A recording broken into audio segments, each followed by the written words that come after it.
मेरे ऑफिस में मेरे एम्प्लॉइज के सामने एक मामूली से मुलाजिम के साथ तुम जिस तरह हंस हंस के बात कर रही हो, तुम क्या समझ रही हो? मुझे कुछ समझ में नहीं आ रहा। मुझे समझ में नहीं आता कि उसको यकीन क्यों नहीं आता कि नबील मुझसे ऐसी बातें कर रहा है और मुझे नहीं पसंद ये बातें। जरनाब एक लाइट तरीके से कॉम्प्लीमेंट दिया था, तो ओवर रिएक्ट करने की जरूरत नहीं है। हो कॉम्प्लीमेंट? तुम इसे कॉम्प्लीमेंट कहते हो? किसी लीचड़ सड़क छाप की तरह जुमले कसना तुम्हें कॉम्प्लीमेंट लगता है?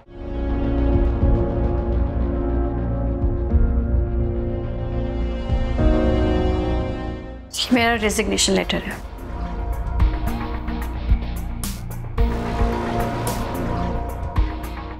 कल ही लिख दिया था मैंने। फिर सोचा कि एक आखिरी बार ऑफिस आके एक आखिरी चाय का कप पी लूं। पर पता है, हाँ तो सब उलट गया। वहां मैंने एक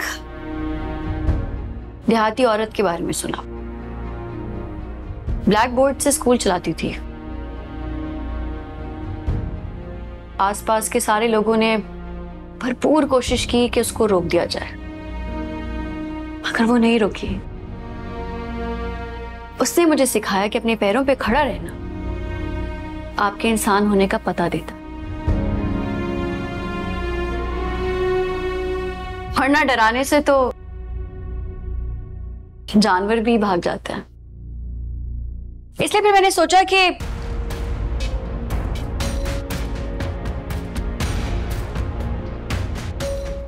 मैं रिजाइन नहीं करूंगी।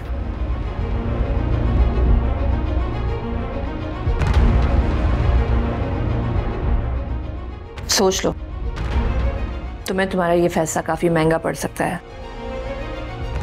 सोच ही तो नहीं रही थी, तभी तो ये लिख लिया। आप लोग देख लें, आप लोगों को जो करना है। मुझे फायर करना है, ऑफिस पॉलिटिक्स करनी है, अदालतों में घसीटना है, या फिर सरेआम जलील करना है। जरनाब, मैं ये भी बहुत अच्छे से जानती हूँ कि आप अपने उस फेवरेट बॉय और इस फेक इमेज को बचाने के लिए किसी भी हद तक जा सकते हैं, लेकिन अब मैं अपनी ये पोजीशन इतनी आसानी से नहीं छोड़ने वाली।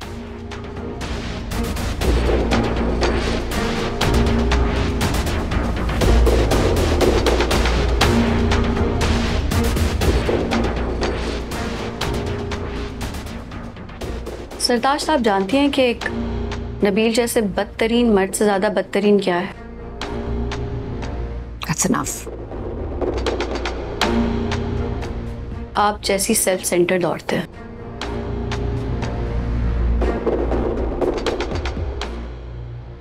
You're just a female version of Nabil.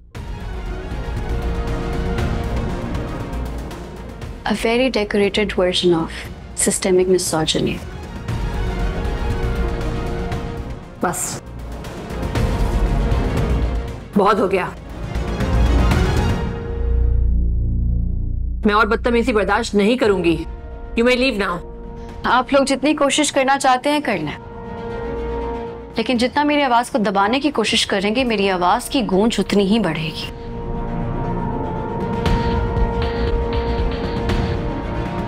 याद रखना।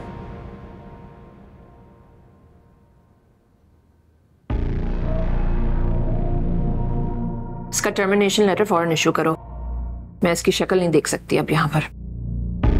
मैम, मैं ऐसे नहीं कर सकती। जरनाब के कॉन्ट्रैक्ट में लिखा हुआ है कि उसको फायर करने की रीजन हमें बोर्ड के सामने लानी होगी, और वैसे भी एंड में फाइनल डिसीजन बोर्ड का ही होता है। मैं कुछ नहीं जानती अफशा, जो मैंने कहा है वो करो। मैम, अगर उसने ये चीज चैलेंज कर दी तो board. To hell with the board. तो मैं जो कह रही हूं वही करो, राइट अवे।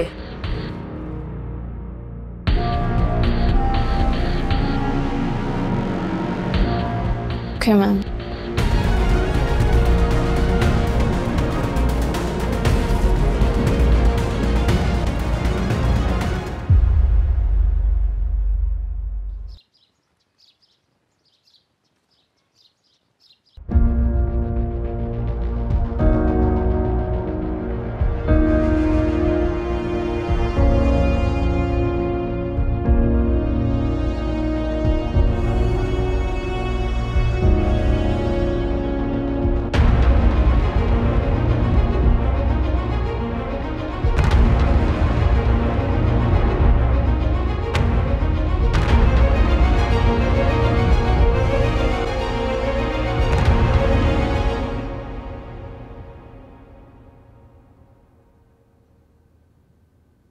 तो फिर तुम ऑफिस जा रही हो? हाँ,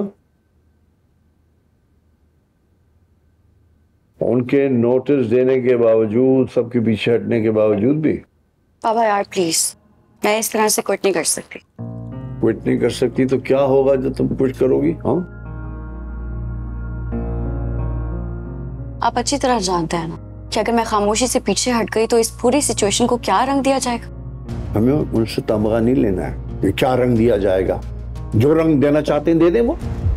बाबा ये मेरी डिग्निटी का मामला है, कोई मुझे कुछ भी कह दे और मैं बर्दाश्त कर लूं। आप जानते हैं कि मैं ये नहीं हूं। डिग्निटी या ईगो? बाबा ये आप कह रहे हैं, आप जिसने हमेशा हमें अपने कदमों पे जम के खड़े रहना सिखाया।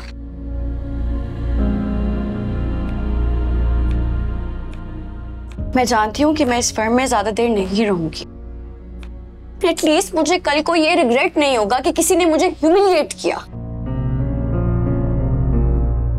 बाबा मत रोकें ऐसे, एक बार जाने दें और सबको सबक सिखाने दें। तुम तो रहने ही दो। तुम दोनों हमेशा से जिद्दी हो। पता नहीं क्या करोगी, पागल करके छोड़ोगी मुझे। जो करना करो। बाबा आप तो पागल हो कर भी क्यूट लगेंगे। सबसे पहले ना मैं तेरा सर फाड़ूंगा। जाओ नाश्ता लगा दिया, नाश्ता करो जाके। दोपहर का खाना बनाने दो मुझे। अरे वहां है, यहाँ क्या गिरा रही हो? कर में नाश्ता।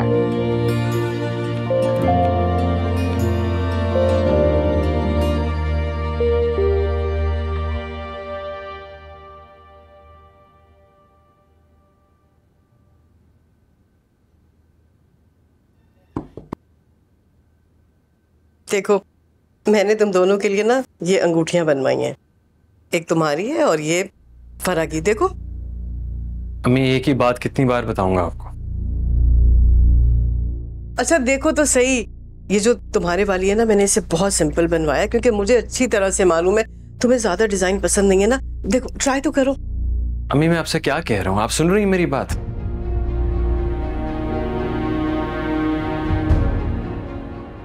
तुम क्या चाहते हो कि मैंने अपने भाई को जबान दी है और अब मैं उनसे कहूं कि ये सब कुछ नहीं हो सकता? मैं अपनी जबान से पीछे नहीं हटूंगी। कान खोल के सुन लो। इसमें क्या मुश्किल है? आप बता दें उनको कि मैं नहीं चाहता। क्या चाहते हो तुम? कि तुम्हारे वो मामू जिसने तुम्हें बाप बन के पाला है, मैं ये सब कुछ उनसे कह? जिस गलत फहमी में आपने उनको रखा हुआ है ना, ये उनके लिए ज्यादा बुरा है। देखो बेटा, वो दिल के मरीज है और शुरू से मैं और तुम्हारे मामू यही चाहते हैं। अब मैं कैसे उनसे कह दूं कि ये सब कुछ नहीं हो सकता? क्या गुजरेगी उनके दिल पर? अम्मी वो समझ जाएंगे, ये खौफ आपका है। इनफैक्ट ये सदमा उनके लिए ज्यादा बड़ा होगा कि उनकी बेटी और मैं खुश ना हो।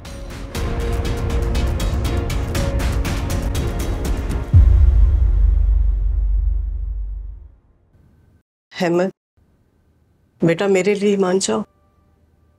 अपने मामू का नहीं तो कम से कम मेरा ही थोड़ा ख्याल कर लो।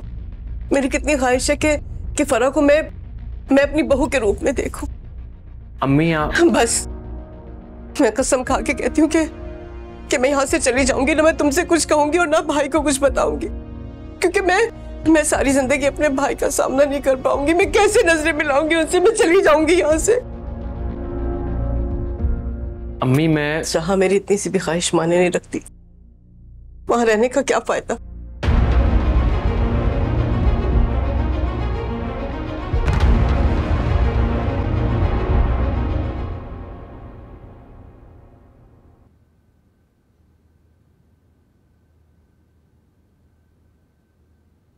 अस्सलाम वालेकुम। ये ब्रेकफास्ट। साइमा कहाँ है? साइमा आई नहीं तो मैंने सोचा कि मैं ले आऊं आपके लिए नाश्ता। तुम तो नाश्ता भी दवाई की तरह लाती हो। वैसे ऐसा नाश्ता मैं करती नहीं हूँ। आप मुझे बता दें आप कैसे नाश्ता करती हैं, मैं ले आती हूँ वही। नहीं बस ठीक है, जो आ गया खा लूंगी। वैसे तुम तो फरहाद के साथ ऑफिस जाती हो, आज घर पर कैसे? फरहाद ने ऑफिस जाने से मना कर दी है। मना कर दिया? वो क्यों मना किया? जॉब पर जाता है इंसान, दिल लगा रहता है। घर पर रहकर भी क्या करोगी? मुझे तो इस लड़के का अक्खड़पन नहीं समझ आता।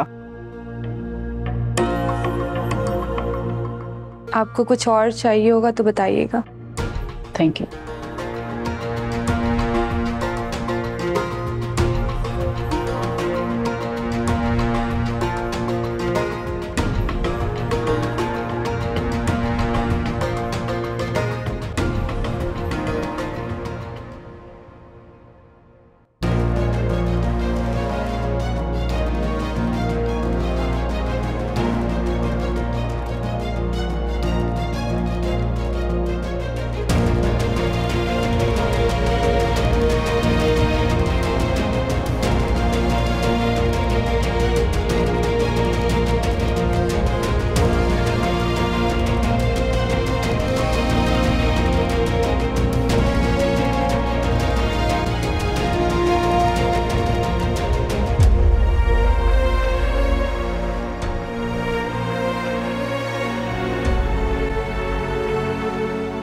Good morning ma'am. Good morning. मेरा सामान कहाँ है? आई एम सॉरी मैम, मुझे कहा गया है कि आपकी टेबल क्लियर कर दी जाए और मैम अफशा ने कहा है कि उनके आने तक आप वेटिंग लॉन्च में उनका इंतज़ार करें।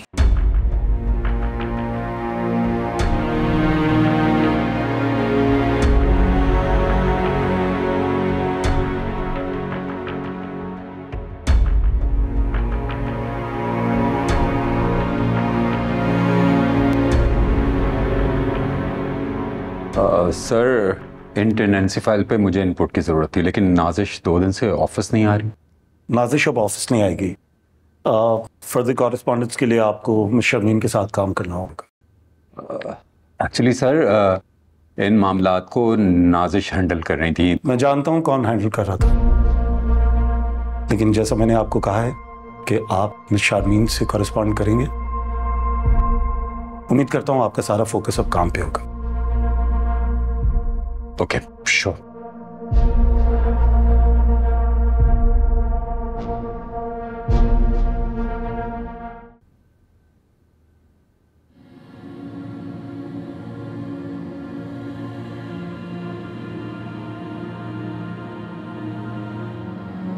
अंदर आ जाओ।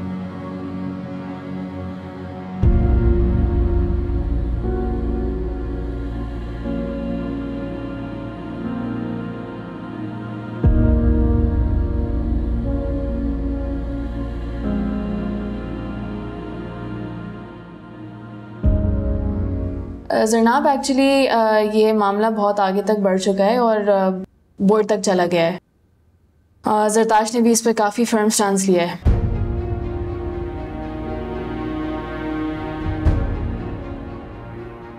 तो वो अब मुझे फायर करना चाहती है?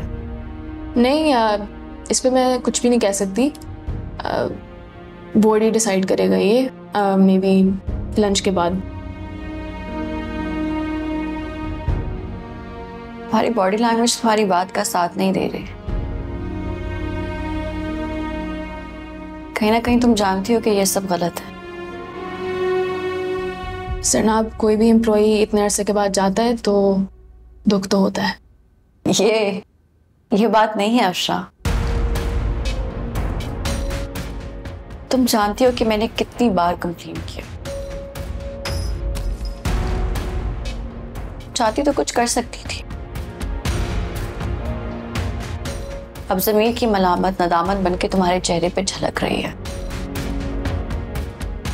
जनाब, मैं अथॉरिटी फिगर नहीं हूँ, तुम ये बात जानती हो। हाँ, तुम तो सिर्फ उठती हुई आवाजों को दबाने के लिए एक टूल हो, जिसको ह्यूमन रिसोर्स का टैग लगा है। जनाब,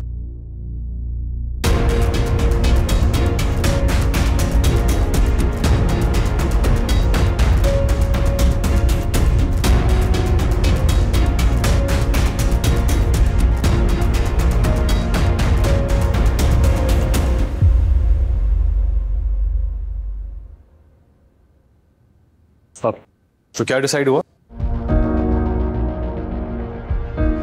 अभी तो इंतजार है, ये मैं जानती हूँ क्या डिसाइड हो। कॉफी?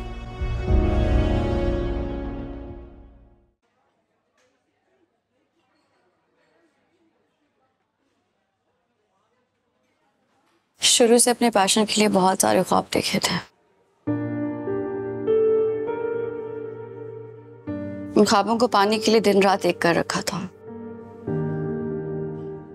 जो मंजिल सामने दिखाई दे रही थी, दूसरों की तरह मेहनत करके उस तक पहुंच भी गई। लेकिन फिर अचानक किसी ने आकर कहा कि तुम जिस भेस में हो उसके लिए ये कोशिश बहुत कम है।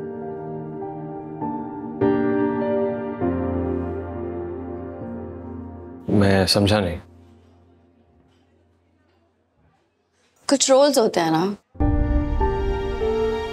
तुम्हारा रोल ये है कि तुम्हें पढ़ाई लिखाई करनी है, डिग्री हासिल करनी है, फिर जॉब ढूंढनी है। सक्सेस के लिए हाथ पांव मारोगे, जब वो मुकाम मिल जाएगा तो बात सिर्फ उस पोजीशन को संभालने तक आकर रुक जाएगी। लेकिन मैं जिस रोल में हूं, मुझे भी वही सब करना है, लेकिन मेरे लिए बात सिर्फ पोजीशन को संभालने तक रुकेगी नहीं।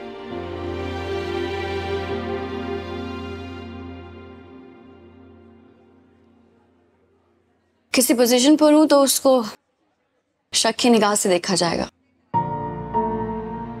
बॉस के साथ चक्कर चल रहा होगा, ऐसे कपड़े पहनती है ना, पोजीशन तो मिलनी थी।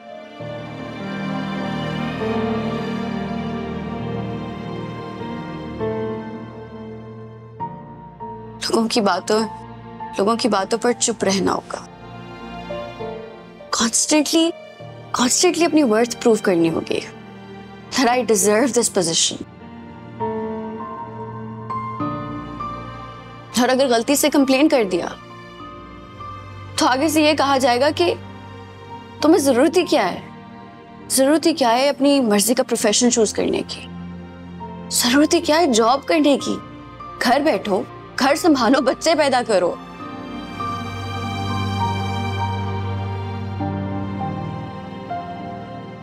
जरनाब तुम फिक्र ना करो, तुम जहां पर भी जाओगी तुम्हें इससे बेहतर पोजीशन मिलेगी, और मुझे यकीन है कि तुम वहां पर भी अपने आप को बहुत अच्छे अंदाज में प्रूव करके दिखाओगी। जानती हूँ जहां जाऊंगी अच्छी पोजीशन मिलेगी, अच्छी कंपनी में ही काम करूंगी, लेकिन पता नहीं वहां कितने नबील मेरा इंतजार कर रहे हैं।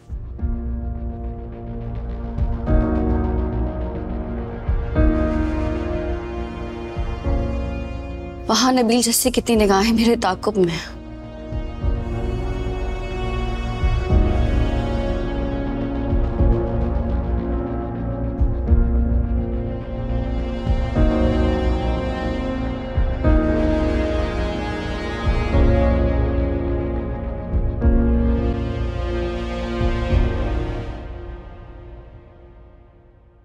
क्या रफी साहब हमें ज्वाइन करेंगे? नहीं, उनकी तबीयत ठीक नहीं है। ओह आई सी।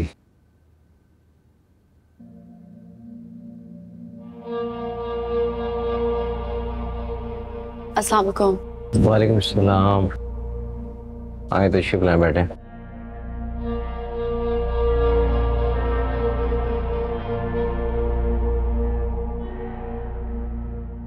जनाब, हमने बहुत तफसील से सारे मामले को देखा है।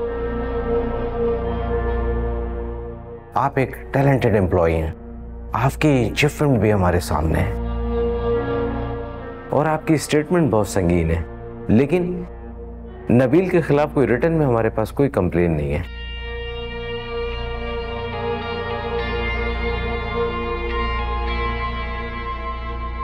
सर, मैं कई बार अफशां को वर्बली बता चुकी हूँ।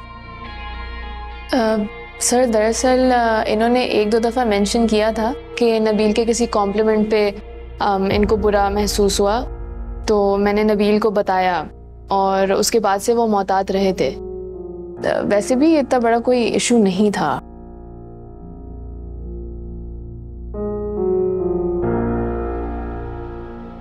दरअसल जरनाब का ऑफिस में बिहेवियर अपने प्रोफेशनल्स के साथ बिल्कुल भी सही नहीं है।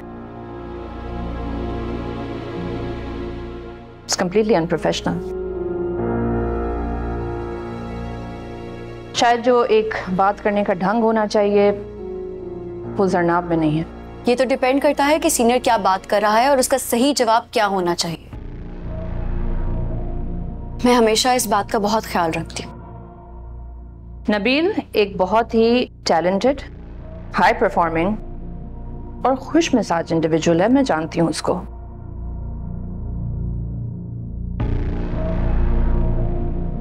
उसने हमेशा कोशिश की है कि माहौल फ्रेंडली रहे और खुशगवार रहे।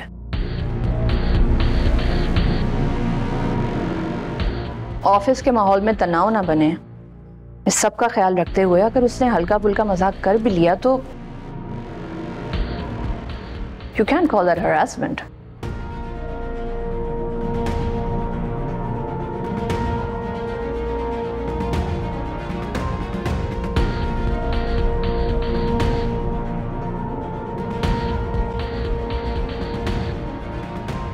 मेरी वजह से या फिर मेरे किसी भी एक्ट की वजह से अगर किसी की भी कोई दिल आजारी हुई है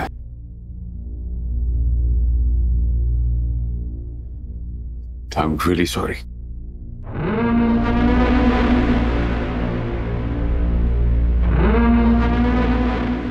मुझे पता होना चाहिए था कि आप हर किसी से हर किस्म का मजाक नहीं कर सकते, मगर इस वक्त जो मामला है वो जरनाब के मिसकॉन्डक्ट का है।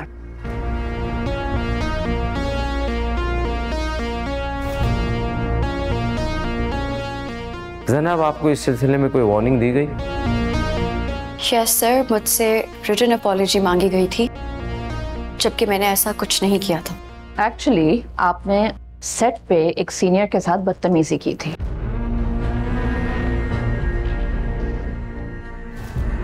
और जब रिटन अपॉलजी का कहा गया तो फिर मेरे साथ भी की।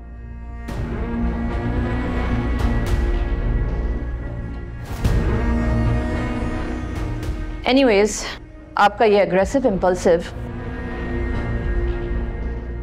और अनप्रोफेशनल बिहेवियर कंप्लीटली अनएक्सेप्टेबल है।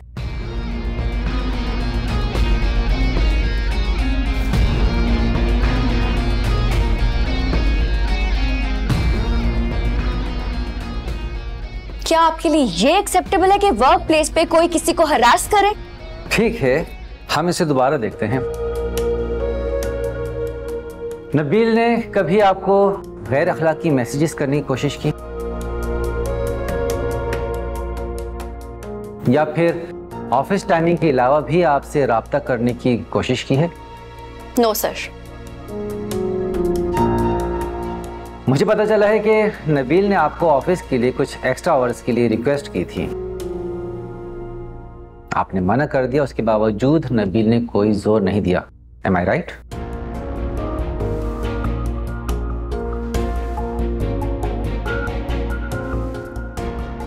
क्या ऐसा हुआ था जनाब? ऐसा हुआ था,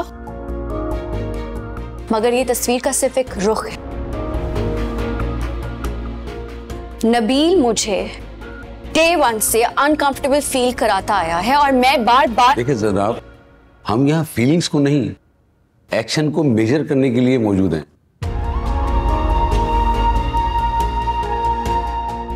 you are equating discomfort with misconduct और ये ज्यादा खतरनाक बात है।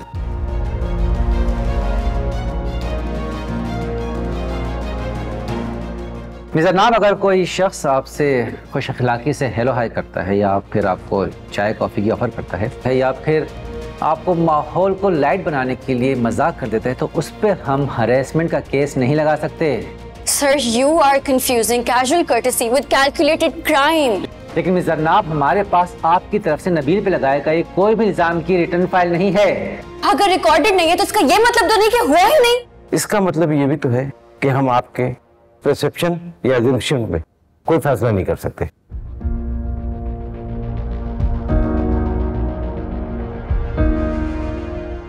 सर, डबल मीनिंग बात करना भी हरासमेंट होती है।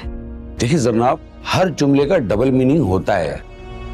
समझने वाला उसको किस तरीके से समझता है वो उस पर डिपेंड करता है।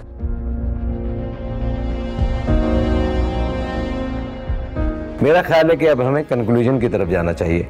मेरी बात का जवाब हाँ या ना में दीजिएगा। ये बताइए कि बातचीत के अलावा कोई ऐसी एक्टिविटीज जो हरासमेंट में आती हो? हो सर।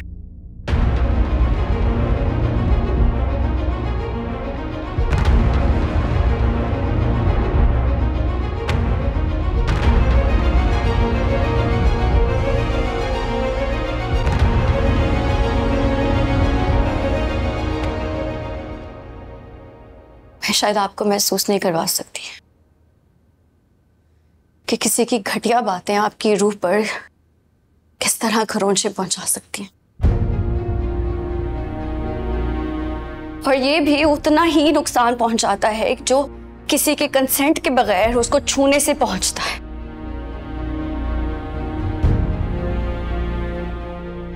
जनाब, हम आपकी फीलिंग्स की कदर करते हैं,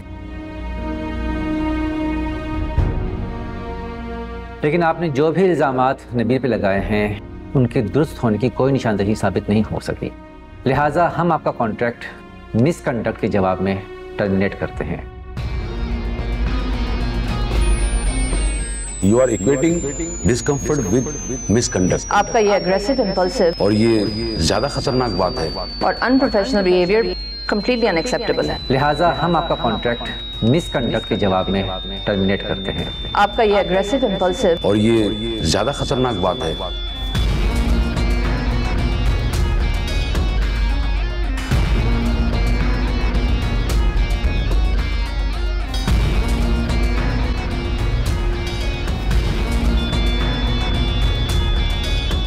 जनाब, आप ठीक तो हैं?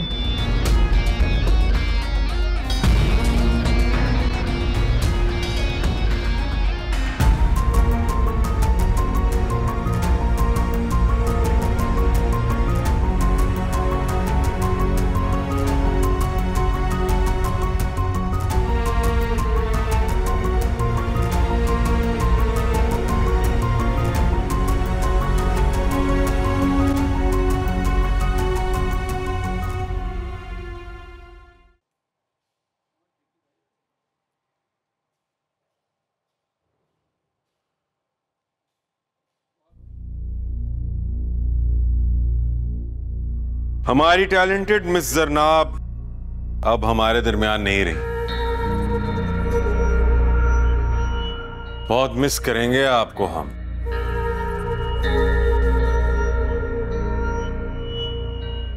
अरे एक तो मर्दों की बराबरी के लिए हाथ पैर मारना और फिर उम्मीद करना कि इज्जत वैसी मिले जैसे घर बैठी औरत को मिलती है।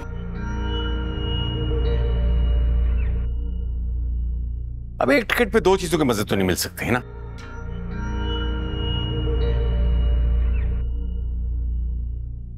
खैर, उम्मीद करता हूं कि तुम्हें कोई अच्छी नौकरी मिल जाएगी, जहां जाओ खुश रहो। गाड़ी की चाबी तुम कॉन्फ्रेंस रूम में भूल गई थी, सोचा तुम्हें दे आऊं।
जनाब, उठो बेटे, खाना ठंडा हो रहा है, उठ जाओ।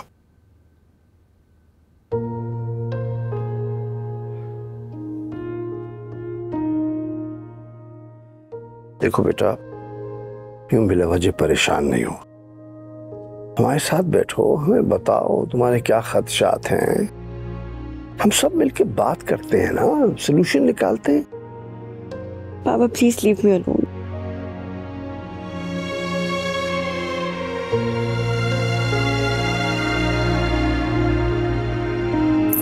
अच्छा, जीते रहो।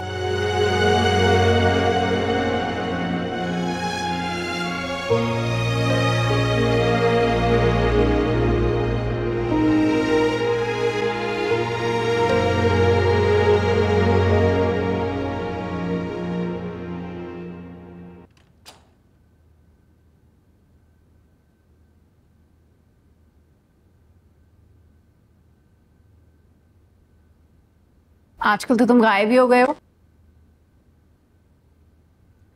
ऑफिस कैसे जा रहा है? जरनाब, बात कहाँ तक पहुंची? तुम सब कुछ जानती हो जो घर में हो रहा है, फिर भी खामोश हो। क्या हो रहा है? अनजान मत बनो फराह। तुम ये सब कुछ रोक सकती हो मगर चुप हो। जो काम तुम खुद नहीं कर पा रहे हो उसकी तवक्को मुझसे क्यों रख रहे हो? क्योंकि अगर तुम अम्मी को बोल दोगी तो उनकी उम्मीद टूट जाएगी, उनका जहन बदल जाएगा। मैंने कई बार पप्पू को मना किया है और समझाया भी है मैंने कि तुमने साफ अंदाज में उनको नहीं समझाया। वो तुम्हारी साइड से मुतमईन नजर आती हैं।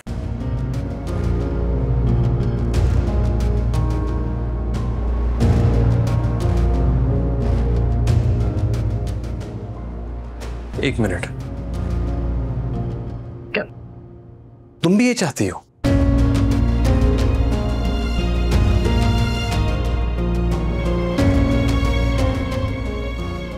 यही चाहती हो ना? मैंने तुम्हें सारी जिंदगी अपना दोस्त समझा और तुम अपने जहन में ये बकवास और फजूल किस्म के आइडियाज, ये कहां से आए हैं तुम्हारे जहन के अंदर? आइडिया नहीं है, फीलिंग्स हैं, कब आती है कब जाती है कुछ नहीं पता, और इनका कोई on end off switch button नहीं होता है। जो तुम जरनाब के लिए फीलिंग्स होल्ड करते हो उस पर मैंने क्वेश्चन किया है, बोला कि बकवास फीलिंग्स है ये। कुछ नहीं कहूंगी मैं किसी से, जितना मना कर सकती थी मैंने कर दिया है। अब मैं खामोशी से सब कुछ देखूं। तुम जरनाब के लिए फीलिंग्स क्लियर करते हो तो वो उन फीलिंग्स को अंडरस्टैंड करके मैं एक तरफ हो जाऊंगी।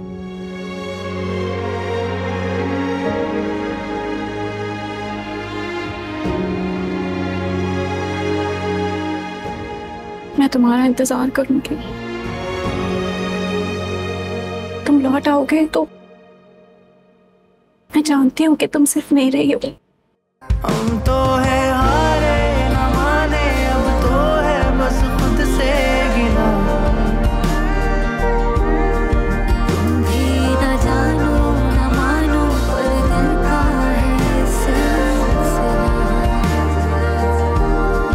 हम तो है हारे न माने, अब तो है बस खुद से गिला।